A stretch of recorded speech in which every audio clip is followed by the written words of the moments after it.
विद्यार्थी YouTube के लर्निजी channel पर हैं। मैं अपने सभी विद्यार्थियों का इस चैनल पर हार्दिक अभिनंदन करता हूं।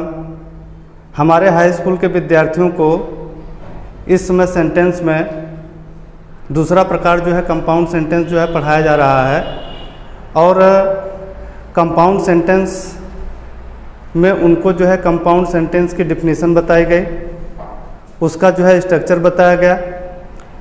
डिफिनीशन में जो है ये बताया गया कि कंपाउंड सेंटेंस प्रिंसिपल क्लॉज और कोऑर्डिनेट क्लॉज से मिलके बनते हैं, यानी कि एक प्रिंसिपल क्लॉज और एक कोऑर्डिनेट क्लॉज जब दोनों मिलते हैं तो कंपाउंड सेंटेंस की रचना करते हैं। विद्यार्थियों को पिछले वीडियो में प्रिंसिपल क्लॉज के बारे में भी बताया गया कि प्रिंसिपल क्लॉज क्या होता है, कोऑर्डिनेट क्लॉज क्या होता है।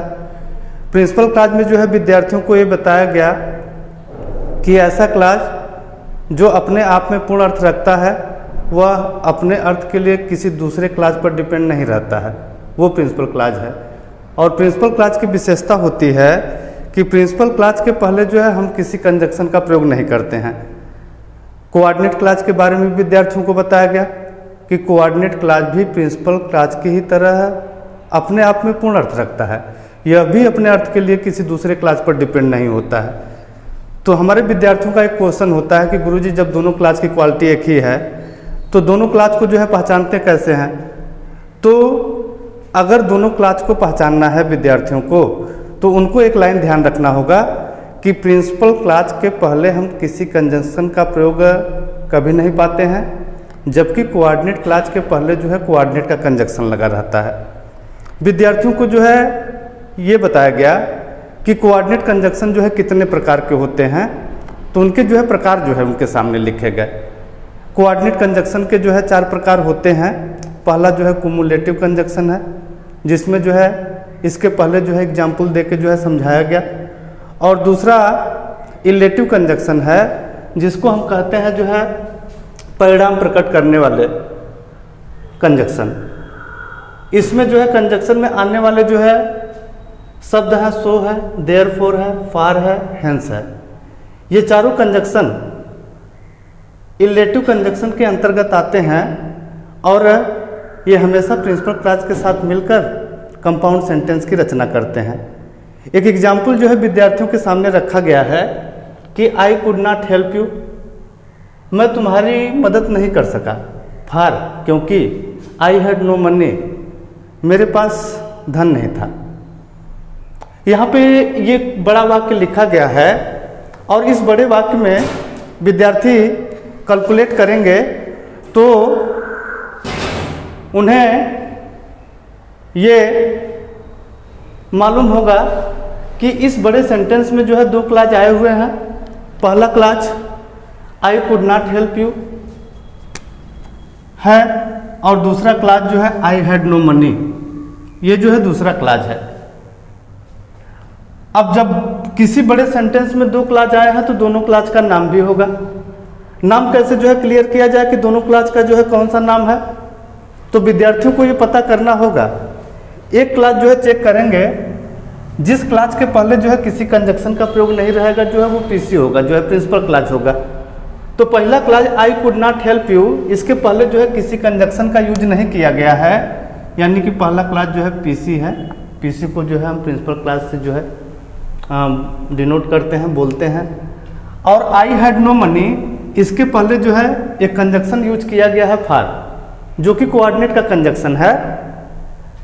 जब किसी क्लॉज के पहले कोऑर्डिनेट का कंजंक्शन लगा हुआ हो तो ये पूरा का पूरा क्लॉज क्या हो जाएगा, जो है सीसी हो जाएगा, कोऑर्डिनेट क्लॉज हो जाएगा। अब हमारी रचना क्या बने कि एक पीसी और एक सीसी, यानी कि एक प्रिंसिपल क्लॉज और एक कोऑर्डिनेट क्लॉज, जब ये दोनों जुड़े जो है तो किसकी रचना किए, जो है कंपाउंड सेंटेंस की रचना किए, कंपाउंड सेंटेंस की रचना किए।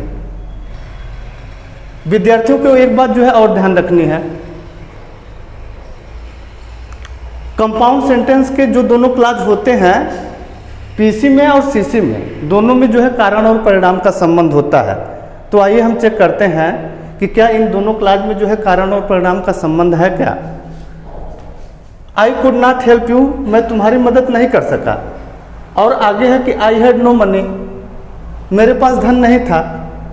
दोनों क्लास में कारण और परिणाम जो है चेक करना है। अच्छा, कारण क्या था कि आई हैड नो मनी, मेरे पास धन नहीं था, ये तो कारण में आ गया। और इसका परिणाम क्या हुआ कि मैं आपकी मदद नहीं कर सका। यानी कि यहाँ पे जो है कोऑर्डिनेट क्लास से जो है कारण प्रकट हो रहा है और प्रिंसिपल क्लास से जो है क्या प्रकट हो रहा है, जो है परिणाम प्रकट हो रहा है।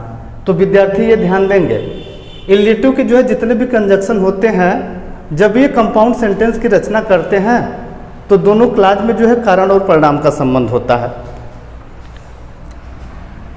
अब आएंगे जो है दूसरे एग्जाम्पल पे।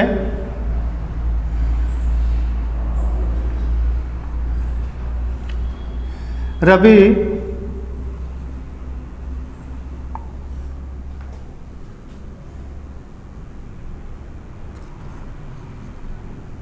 had been suffering from fever,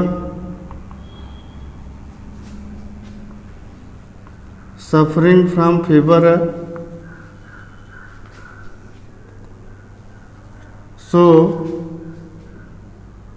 या therefore से कर लें, therefore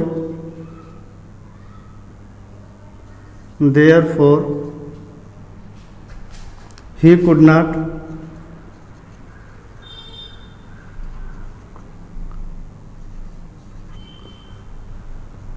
go to party।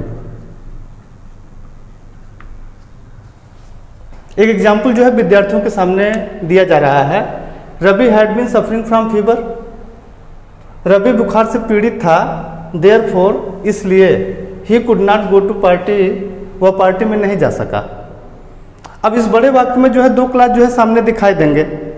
पहला क्लास क्या है कि Ravi had been suffering from fever, और दूसरा क्लास क्या है कि he could not go to party. दोनों क्लास जो है चेक करेंगे। पहले क्लास के पहले किसी कंजक्शन का यूज नहीं है तो ये पीसी हुआ, और दूसरे क्लास के पहले he could not go to party, इसके पहले जो है कोऑर्डिनेट का कंजक्शन जो है देयरफॉर लगा हुआ है। तो ये जो है क्या हो गया, जो है कोऑर्डिनेट क्लास हो गया, यानी सीसी हो गया। तो एक पीसी और एक सीसी जब मिला जो है तो कंपाउंड सेंटेंस की रचना हुई। अब इनमें हम देखेंगे जो है कि दोनों में कारण और परिणाम का संबंध है कि नहीं। Ravi had been suffering from fever, Ravi बुखार से पीड़ित था, देयरफॉर इसलिए, he could not go to party, वो पार्टी में नहीं जा सका। कारण क्या था कि रवि जो है बुखार से पीड़ित था, यानी कि प्रिंसिपल क्लास से कारण प्रकट हो रहा है। नतीजा क्या हुआ कि he could not go to party, वह पार्टी में नहीं जा सका। दूसरे क्लास यानी कोऑर्डिनेट क्लास से जो है परिणाम प्रकट हुआ, यानी कि इस कंपाउंड सेंटेंस में दोनों क्लास के बीच में कारण और परिणाम का संबंध है। मैं विद्यार्थियों को जो है कंफर्म करना चाहूँगा कि रिलेटिव के जितने भी कंजक्शन हैं, जब भी इनसे जो है कंपाउंड सेंटेंस की जो है रचना होगी तो प्रिंसिपल क्लास और कोऑर्डिनेट क्लास में कारण और परिणाम का संबंध होगा। कोऑर्डिनेट क्लास का जो है जो तीसरा प्रकार है वो है एडवर्सेटिव कंजक्शन, एडवर्सेटिव, जिसकी हिंदी होती है विरोध प्रकट करने वाले, विरोध प्रकट करने वाले कंजक्शन, प्रकट करने वाले conjunction.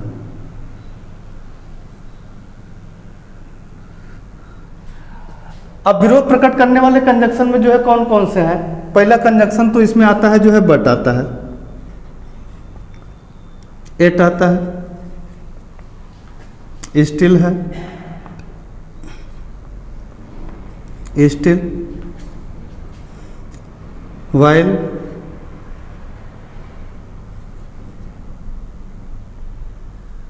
etc।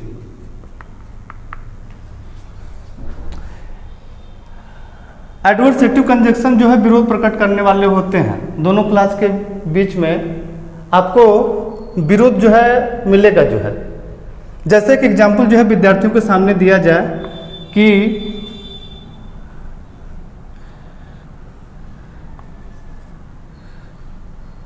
Ramesh was injured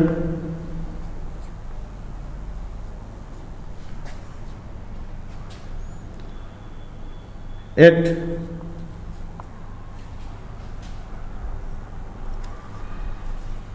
he played final match.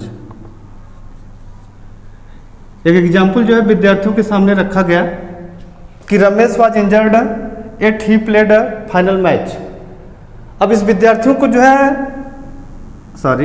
यदि इस सेंटेंस को जो है विद्यार्थियों को कह दिया जाए कि ये सेंटेंस जो है देख के बताना है जो कि कौन सा सेंटेंस है, तो पहले जो है विद्यार्थी देखेंगे कि सेंटेंस में जो है क्लास की संख्या कितनी है।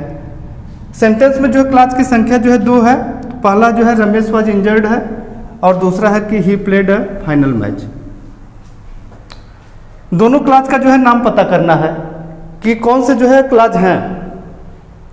तो विद्यार्थियों को जो है पहला चीज ये चेक करना है कि सेंटेंस देखेंगे कि किस सेंटेंस के पहले जो है कंजक्शन का प्रयोग नहीं किया गया है। तो रमेश वाज इंजर्ड जो है इसके पहले जो है किसी कंजक्शन का यूज नहीं किया गया है, यानी कि इसको किस में दिखाएंगे, जो है पीसी में दिखाएंगे। ही प्लेड फाइनल मैच जो है दूसरा क्लास है, इसके पहले जो है कंजक्शन का प्रयोग किया गया है। वो भी कौन सा कंजक्शन है, जो है कोऑर्डिनेट कंजक्शन। तो जब किसी क्लास के पहले कोऑर्डिनेट कंजक्शन का यूज रहे तो वो पूरा का पूरा क्लास क्या हो जाएगा, जो है कोऑर्डिनेट क्लास हो जाएगा। यानी कि एक पीसी और एक सीसी जब दोनों जुड़ेंगे तो ये जो है किसकी रचना करेंगे, जो है कंपाउंड सेंटेंस की जो है रचना करेंगे। जैसा कि जो है कंजक्शन की मीनिंग क्या है कि एडवर्सेटिव कंजक्शन है, अर्थ क्या है, जो है विरोध प्रकट करने वाले। अब इन दोनों क्लास में जब आप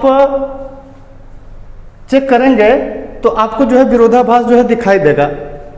रमेश वाज इंजर्ड, रमेश चोटिल था, एट फिर भी ही प्लेड फाइनल मैच, वह फाइनल मैच खेला।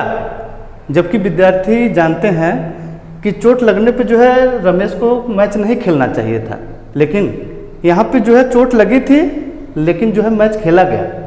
यानी कि दोनों क्लास में जो है विरोधाभास जो है उत्पन्न हो रहा है, और विरोधाभास उत्पन्न करने वाला जो है ये कंजक्शन कौन सा है, एट। और बट, एट, स्टिल, व्हाइल, ये सभी कंजक्शन जो है विरोधाभास ही प्रकट करने वाले हैं। मैं विद्यार्थियों के सामने जो है एक एग्जाम्पल जो है और रख रहा हूं। दूसरा एग्जाम्पल जो है दिया जाए कि रश्मि वाज इज लिखा जाए, Rashmi is beautiful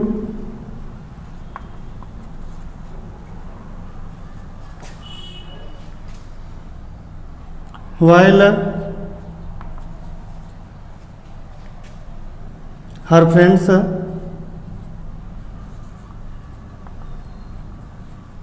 are ugly। एक दूसरा एग्जाम्पल दिया गया जो है एडवर्सेटिव कंजक्शन का। विद्यार्थी जो है इस बड़े वाक्य को जो है देखेंगे, इसमें जो है पहले क्लास जो है चेक किया जाएगा कि क्लास की संख्या कितनी है। इसमें जो है पहला क्लास है कि रश्मि इज ब्यूटीफुल, और दूसरा क्लास यहाँ पे है जो है कि हर फ्रेंड्स आर अगली।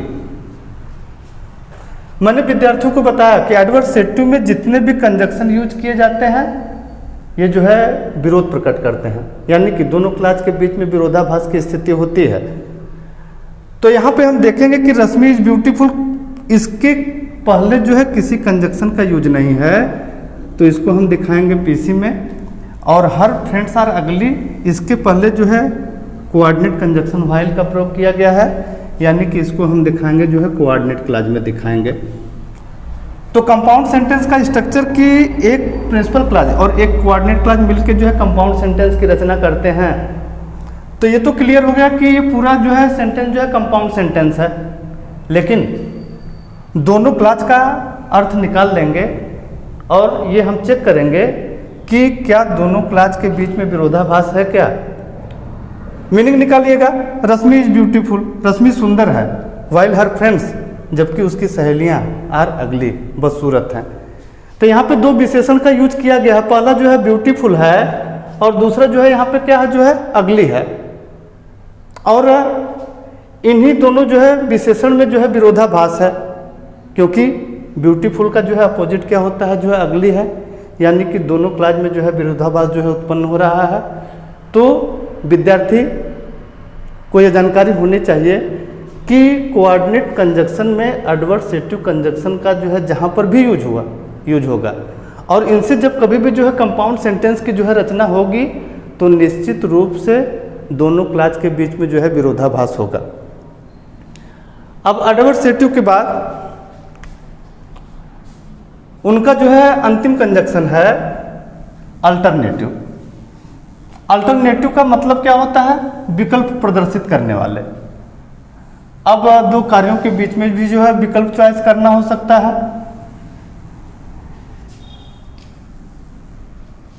आइए जो है कोऑर्डिनेट में जो है चौथे कंजक्शन का नाम लिखते हैं क्या, alternative. Alternative conjunction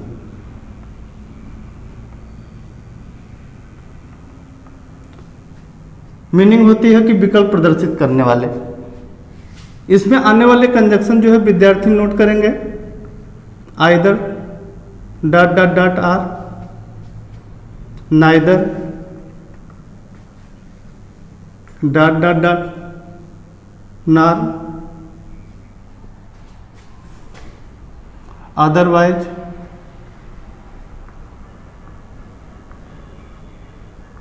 else etc। विद्यार्थी ये ध्यान देंगे कि कोऑर्डिनेट कंजक्शन के हमने जो है 4 प्रकार बताए। पहला जो है कुमुलेटिव कंजक्शन बताया, दूसरा जो है इलेटिव कंजक्शन बताया, तीसरा जो है एडवर्सेटिव कंजक्शन बताया गया और अब कोऑर्डिनेट का जो है अंतिम कंजक्शन जो है क्या है, अल्टरनेटिव कंजक्शन है।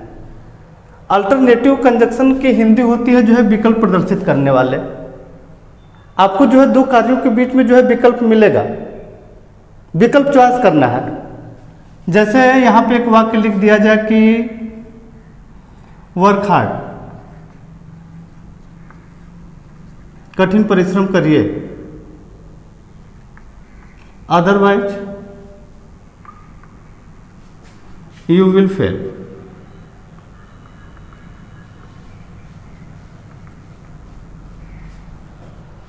एक एग्जाम्पल जो है विद्यार्थियों के सामने जो है रखा गया कि वर्क हार्ड, कठिन परिश्रम करिए, अदरवाइज अन्यथा यू विल फेल, आप असफल हो जाएंगे, आप फेल हो जाएंगे।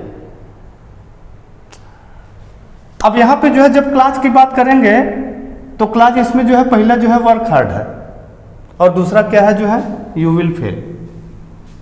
विद्यार्थियों को ये पता करना है कि जब दो क्लास आए हैं तो दोनों क्लास का नाम होगा, तो उसमें जो है सिलेक्शन किया जाए जो है कि दोनों क्लास के जो है नाम क्या है। तो पहला क्लास जो वर्क हार्ड जो लिखा गया है इसके पहले जो है किसी कंजक्शन का यूज नहीं है, इसको विद्यार्थी जो है पीसी में दिखा देंगे। लेकिन जो दूसरा क्लास यू विल फेल लिखा गया है इसके पहले जो है कोऑर्डिनेट का कंजक्शन जो है अदरवाइज लिखा गया है। नतीजा ये हुआ कि पूरा का पूरा क्लास क्या हो गया जो है सीसी, क्योंकि हमने बताया था कि जब किसी क्लास के पहले जो है कोऑर्डिनेट का कंजक्शन लगा हुआ हो तो इस क्लास को हम जो है कोऑर्डिनेट क्लास में दिखाएंगे। अब हमारा स्ट्रक्चर क्या बना, एक पीसी और एक सीसी मिला के जो है कंपाउंड सेंटेंस की जो है रचना हो गई। लेकिन अल्टरनेटिव में either dot dot dot, neither ना, अदरवाइज एल्स, आर भी इसी में आता है। ये कंजक्शन जब कभी भी जो है कंपाउंड सेंटेंस की रचना करेंगे तो यहाँ पे जो है विकल्प प्रदर्शित होगा। अब विकल्प जो है दो कार्यों के बीच में है, या तो कठिन परिश्रम जो है करिए या तो जो है फेल होने के लिए तैयार रहिए। यानी कि दो कार्यों में जो है विकल्प प्रदर्शित कर रहा है कौन सा कंजक्शन जो है अदरवाइज। इसी तरह से अल्टरनेटिव में जो है जितने भी जो है कंजक्शन जो है यूज होते हैं वो जो है विकल्प को ही प्रदर्शित करते हैं। विद्यार्थी जो है ये ध्यान रखेंगे। इस तरह से कंपाउंड सेंटेंस ये विद्यार्थियों के सामने जो है रखा गया। कंपाउंड सेंटेंस विद्यार्थियों को जब कभी भी पहचानना हो तो उनका स्ट्रक्चर जो है विद्यार्थियों को याद होना चाहिए कि एक प्रिंसिपल क्लास और एक कोऑर्डिनेट क्लास जब दोनों जुड़ते हैं तो कंपाउंड सेंटेंस की रचना करते हैं। प्रिंसिपल क्लास जो है विद्यार्थी जो है बड़े आराम से पहचान जाएंगे, क्योंकि इसके पहले जो है किसी कंजक्शन का प्रयोग कभी नहीं मिलता है। और जब कोऑर्डिनेट क्लास की पहचानने की बारी आएगी तो विद्यार्थियों को कोऑर्डिनेट के कंजक्शन जो है याद रखना होगा। और कोऑर्डिनेट के कंजक्शन जो है विद्यार्थियों को जो है 4 तरह के बताए गए, 4 प्रकार के बताए गए। कुमुलेटिव कंजक्शन में जो है सारे जो है कुमुलेटिव कंजक्शन में सारे जो है वर्ड रखे गए। इलेटिव कंजक्शन में जो है सारे वर्ड जो है कंजक्शन के रखे गए। उसके बाद एडवर्सेटिव में रखे गए। एडवर्सेटिव के बाद जो है अल्टरनेटिव में भी उनको कंजक्शन बता दिया गया।